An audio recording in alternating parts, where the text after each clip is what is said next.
सोनपुर गांव में केशव नाम का एक गरीब मजदूर रहता था। मजदूरी का काम मिल जाए तो परिवार का पेट भर जाए, नहीं तो परिवार रूखी सूखी खाकर ही सो जाता था। एक दिन, सुनो जी, तुम एक काम क्यों नहीं करते? इस गांव में तो कोई काम मिलने से रहा। तुम वो पहाड़ी के पार वाले गांव में भी तो जाकर कोई काम ढूंढ सकते हो, शायद कोई काम मिल जाए। पर कमला, उस पहाड़ी का रास्ता बहुत खराब है, ज्यादातर सुनसान ही रहती है पहाड़ी। पर कुछ तो करना पड़ेगा जी, बच्चों को कब तक रूखा सूखा खिलाते रहेंगे? कोशिश तो करनी ही पड़ेगी ना जी। ठीक है कमला, मैं कल सुबह ही दूसरे गांव के लिए निकल जाऊंगा, ठीक है, ताकि समय से वापस आ सकूं। कमला अगले दिन केशव को कुछ भुने चने और गुड़ बांध कर देती है। सुनो, ये कुछ भुने चने और गुड़ लेते जाओ, रास्ते में भूख लगेगी तो खा लेना। केशव मजदूरी करने के लिए दूसरे गांव निकल पड़ता है। वो उस पहाड़ी के रास्ते चलता जाता है। आधे रास्ते चलने पर केशव थक जाता है। वो सोचने लगता है, थोड़ी देर यहीं इस पेड़ के नीचे आराम कर लेता हूँ, फिर आगे बढ़ूंगा। अरे, कमला ने ये भुने हुए चने और गुड़ दिया था, थोड़े खाकर भूख मिटा लेता हूँ। केशव जैसे ही चने और गुड़ खाने लगता है, एक चींटी उसके पास आती है। भैया, क्या थोड़े से गुड़ और चने मुझे दे सकते हो? मैं और मेरी बहनें भूखी हैं। हमने बहुत दिनों से कुछ नहीं खाया है। तुम्हारी बड़ी मेहरबानी होगी। हाँ हाँ, ये लो, तुम इन गुड़ और चनों से अपना और अपनी बहनों का पेट भर लो। चींटी खुशी खुशी वो गुड़ और चने अपनी बहनों को खिलाती है। जैसे ही चींटियां गुड़ और चने खाती हैं, देखते ही देखते वो सब सुंदर परियां बन जाती हैं। केशव ये सब देखकर हैरान रह जाता है। शुक्रिया रागीर, आज तुम्हारी वजह से हम श्राप से मुक्त हो गई। हम परीलोक से धरती पर घूमने निकली थी। इस पेड़ के नीचे एक महात्मा भोजन कर रहे थे। हमने भूल से उनके भोजन में कंकड़ फेंक दिए, जिससे उन्होंने हमें चींटी बना दिया और श्राप दिया कि जब तक कोई राहगीर हमें भोजन नहीं देगा, हम अपने असली रूप में नहीं आ पाएंगी। पर तुम इस पहाड़ी पर कैसे? यहाँ तो कोई नहीं आता जाता। केशव परियों को सारी आपबीती सुनाता है, जिसे सुनकर परियां भी बहुत दुखी होती हैं। वो केशव से कहती हैं, तुम चिंता मत करो केशव, तुमने आज हमारी सहायता की है, इसलिए हम भी बदले में तुम्हें कुछ देना चाहते हैं। ये जादुई चूल्हा है, इस पर बर्तन रखते ही ये जल उठेगा और तुम जो भी कुछ खाने को मांगोगे बर्तन में पक जाएगा। मैं तुम्हें एक मंत्र बताती हूँ। जैसे ही तुम एक थी दुल्हन एक था दूल्हा, बंद हो जा जादुई चूल्हा बोलोगे, चूल्हा खाना पकाना रोक देगा। केशव को जादुई चूल्हा देकर परियां अपने लोक में वापस चली जाती हैं। केशव वो चूल्हा लेकर खुशी खुशी घर वापस आ जाता है। अरे, तुम तो बहुत जल्दी वापस आ गए, और ये चूल्हा कैसा? अरे कमला, रुको, मैं तुम्हें एक जादू दिखाता हूँ। तुम एक पतीली लेकर आओ। हाँ। कमला एक खाली पतीली लेकर आती है। केशव पतीली को जादुई चूल्हे पर रखता है और चूल्हा जल उठता है। केशव दाल बोलता है और पतीली दाल से भर जाती है। केशव एक एक करके चूल्हे पर बर्तन रखता जाता है और मिनटों में सारा खाना बनकर तैयार हो जाता है। ये देखकर कमला और बच्चे बहुत खुश होते हैं। देखा कमला, मिनटों में सारा खाना इस चूल्हे पर तैयार हो रहा है। और कुछ चाहिए तो बोलो। बस बस, अभी इतना बहुत है हमारे लिए। ठीक है, मैं इस चूल्हे को अब बंद कर देता हूँ। एक थी दुल्हन एक था दूल्हा, बंद हो जा जादुई चूल्हा। केशव मंत्र बोलता है और चूल्हा बंद हो जाता है।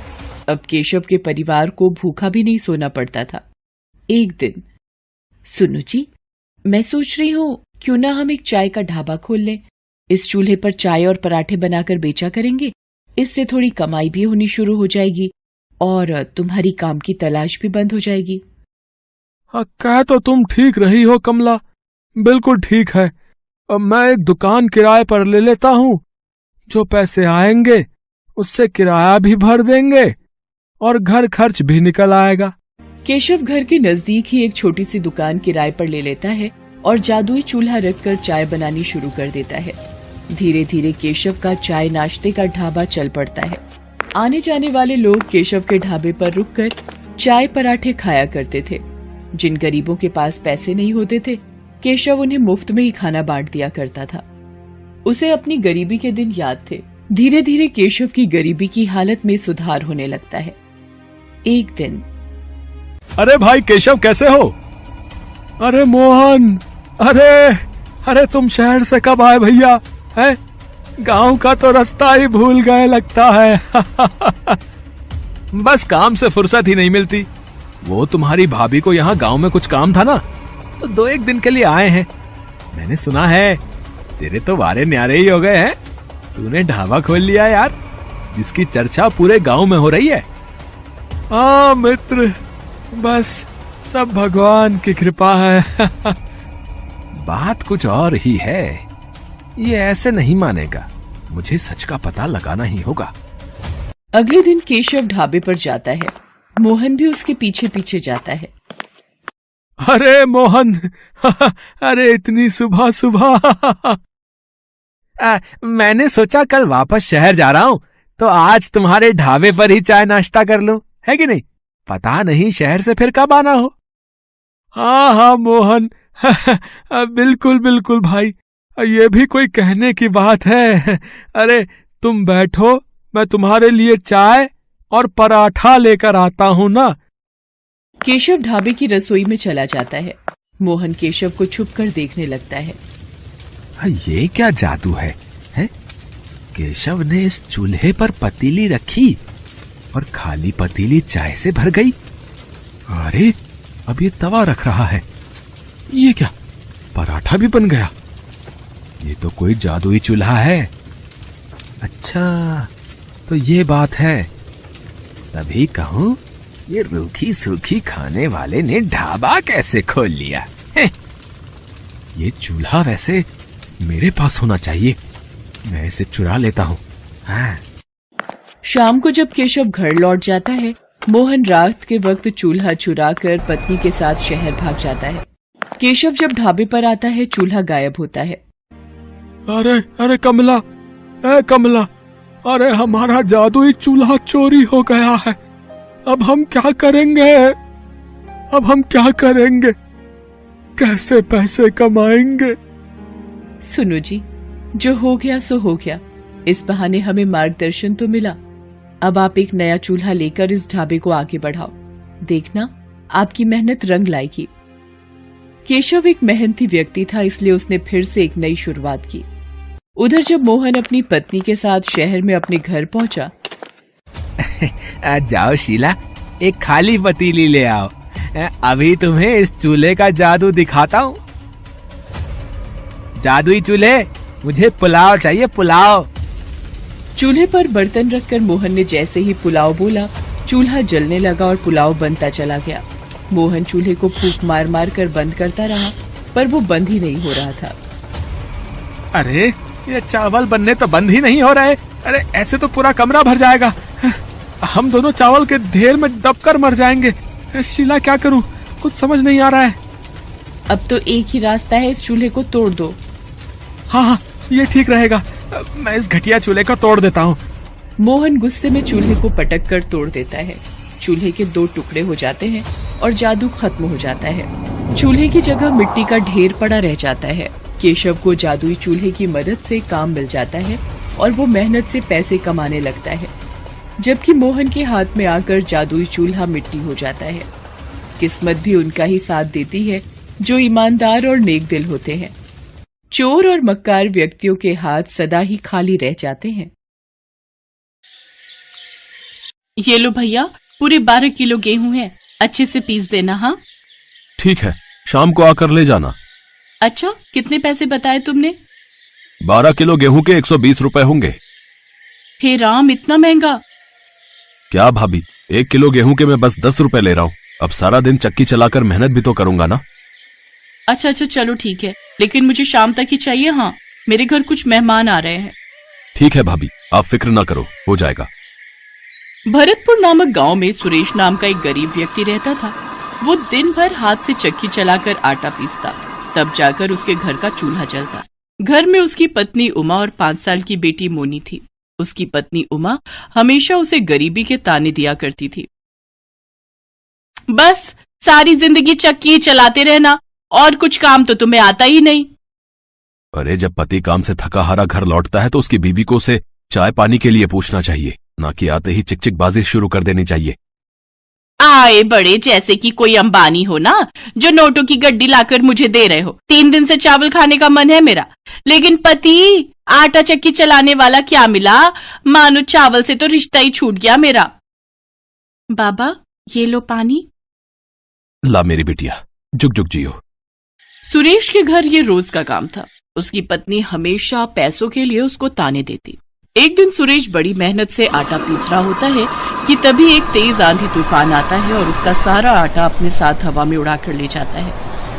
ए आंधी, रुक रुक रुक रुक जरा, तुझे तो मैं बताता हूँ। सुरेश उस आंधी के बवंडर के पीछे पीछे दौड़ने लगा।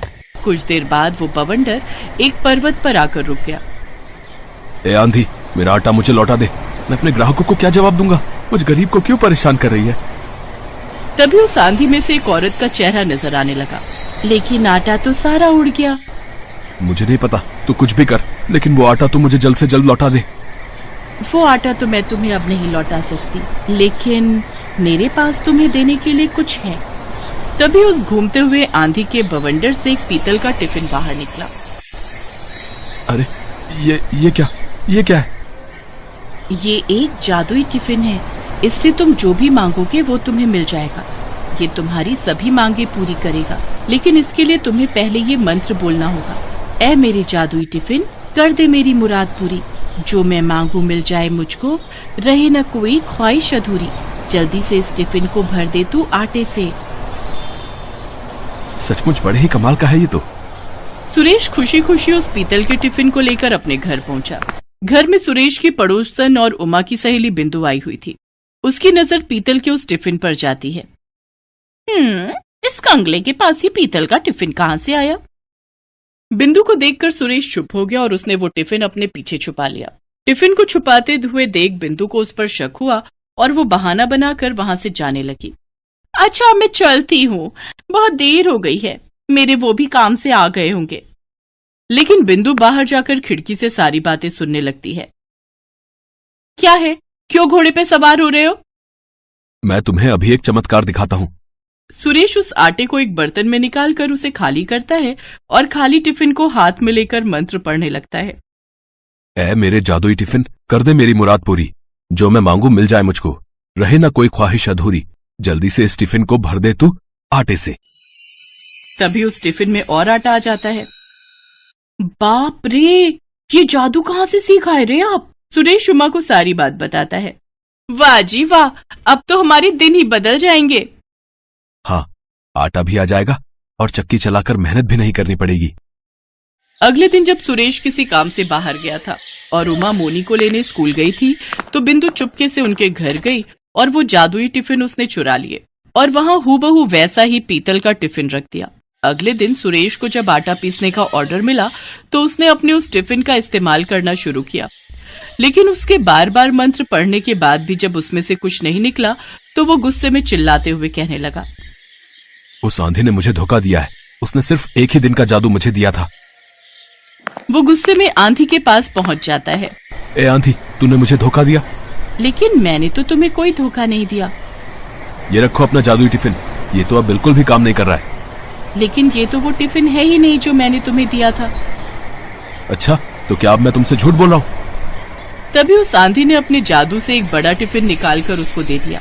ये बड़ा जादुई टिफिन है, तुम इसमें जितना चाहो उतना आटा मांग सकते हो, लेकिन इसको इस्तेमाल करते वक्त तुम्हें ये मंत्र पढ़ना है।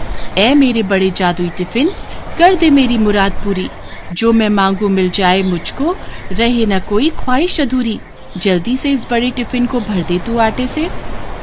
तभी वो बड़ा सा टिफिन आटे से भर जाता है। सुरेश उस भरे हुए बड़े टिफिन को सर पर उठाकर घर लौट आता है। बिंदु उसे आते हुए देख लेती है। हैं?